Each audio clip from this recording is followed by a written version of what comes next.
వాళ్ళు చేసుకుంటున్నారు కదా, మేము ప్రశాంతంగా ప్రసాదం చేస్తాం. మాకేం కొత్త కాదు. మేము 20 రోజుల నుంచి తిరుగుతున్నాం. బ్రహ్మారెడ్డి ఆ రోజు మా ఇంటి దగ్గరకు వచ్చిండు. సరే వాళ్ళు ప్రసారం వాళ్ళు చేసుకుంటున్నాను. భార్యకి ఎప్పుడు తన్ని వచ్చిండు. కొజ్జా రాజకీయాలు చేయకుండా నీతి రాజకీయాలు చేయమని చెప్పండి. వాళ్ళకి అలవాటు కొజ్జా రాజకీయాలు, రౌడీయిజం చేయటం. మేము ఆ రోజు మా ఇంటి దగ్గరకు వచ్చినా కూడా ఎలక్షన్ టైం మేము అనకూడదు అని, సరే ఎవరి ప్రసారం వాళ్ళది ఎవరికి వాళ్ళకు ఉంటుందని మేము ప్రశాంతంగా ఉన్నాం. ఈ రోజు సిరిగిరిపాటు మేము వచ్చాము. ఎల్లుడితే ఏ ఊరైనా అంటాం, సిరిగిరిపాటు మేము ప్రశాంతంగా చేసుకుంటాం. ఊళ్ళో వాళ్ళని అడగమనండి, మేము ఏమన్నా గొడవ చేసామా, మేము వెళ్ళిన ఇంటికి వాళ్ళు తీసుకెళ్ళి వీళ్ళకి వెళ్ళి మేము ఫ్యాన్ గుర్తుకు ఓటేయండి అమ్మా అని అడుగుతున్నాం. మేము అంతకు తప్పితే మేమేం ఏమన్నా గొడవలు చేసామా? మా పక్కన వచ్చిన వాళ్ళు వాళ్ళని ఏమన్నా వాళ్ళ ఊళ్ళో వాళ్ళని ఒక మాట అన్నారేమో కనుక్కోమనండి. పోలీసులు వైఎస్ఆర్ పార్టీ వాళ్ళకి అండగామంటున్నారు. ఇప్పుడు ఎస్పీ సమాధానం చెప్పాలా?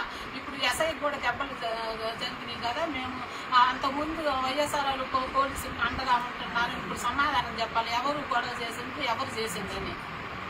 కొద్దిగా రాజకీయాలు చేయకుండా నీతిగా చేయమని చెప్పండి. బ్రహ్మారెడ్డి ఆడవాళ్ళ మీద అతను ఉంటే మా వారి మీద చూసుకోమని, మగవాళ్ళు ఉన్నప్పుడు చూసుకోవాలా.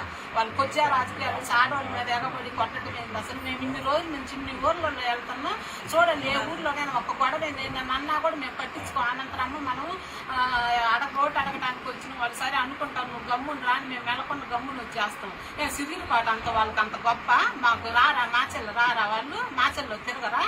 వాళ్ళదేనా సిరిగిరిపాడు? మాకు లేరా? నీతికి చేయమని చెప్పండి బ్రహ్మారెడ్డికి. వాళ్ళకి మట్టలు చేసే అలవాటు, ఆడవాళ్ళ మీద ఎగబట్టం చేయటం వాళ్ళకి అలవాటు. మేము మా పార్టీకి మేము ప్రచారం చేసుకుంటుంటే ప్రశాంతంగా జరిగింది. అందరం భోంచేద్దాం కదా అని ఒక ఇంటి దగ్గర ఆగాను. ఒక్కసారిగా మా మీద దాడి చేశారు. ఆడవాళ్ళని కూడా చూడకుండా ఇది ఏమన్నా బ్రహ్మారెడ్డి ముఠాకి ఏమన్నా న్యాయంగా ఉందా?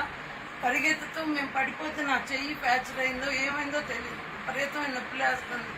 ఒక్కసారి ఆడవాళ్ళ మీద దాడి చేయటం ఒక నాయకుడికి అతని కార్యకర్తలకి ఇదేమన్నా మంచి లక్షణమా?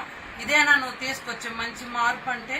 నువ్వు కోరుకుంటుంది ఇలాంటి రాజకీయాన్ని? మేము ప్రశాంతమైన రాజకీయాన్ని మేము ప్రజలకు అందిస్తే నువ్వు ఇట్లాంటి దుర్మార్గపు రాజకీయాన్ని ఆడవాళ్ళ మీద నీ ప్రతాపం చూపించాలంటే మంచి చేసి చూపించు. అంతేగాని ఆడవాళ్ళ మీదకి జనాన్ని పంపించి ఆడవాళ్ళను కొట్టేయడం, ఆడవాళ్ళని బెదిరిపోయేలాగా చేయడం ఇది మనిషి లక్షణం కాదు, మగతనం కాదు.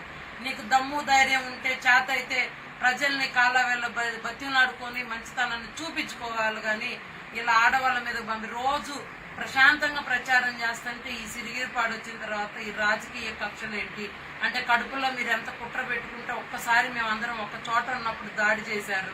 ప్రశాంతంగా జరిగిన దాన్ని ఈ 25 రోజుల నుంచి ప్రతి ఊర్లో గొప్పగా ఆదరణ పొందాము.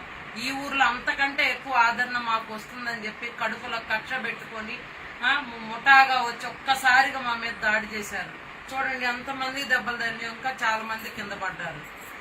ఏమన్నా న్యాయంగా ఉందా? దయచేసి అందరూ కూడా చూడండి, ఇది రేపు బ్రహ్మారెడ్డి గాని చంద్రబాబు నాయుడు గాని వస్తే జరిగేది ఇదే. ఆడవాళ్ళని ఇలా చేశారంటే రేపు మగవాళ్ళని ఏం చేస్తారు? మమ్మల్ని బయట తిరగనిస్తారా రేపు వీళ్ళు అధికారంలోకి వస్తే? దయచేసి మిమ్మల్ని వేడుకుంటున్నాం అమ్మా, ఇప్పుడైనా కళ్ళు తెరిచి చూడండి, మమ్మల్ని చూడండి, మా బాధ చూడండి. ఎంత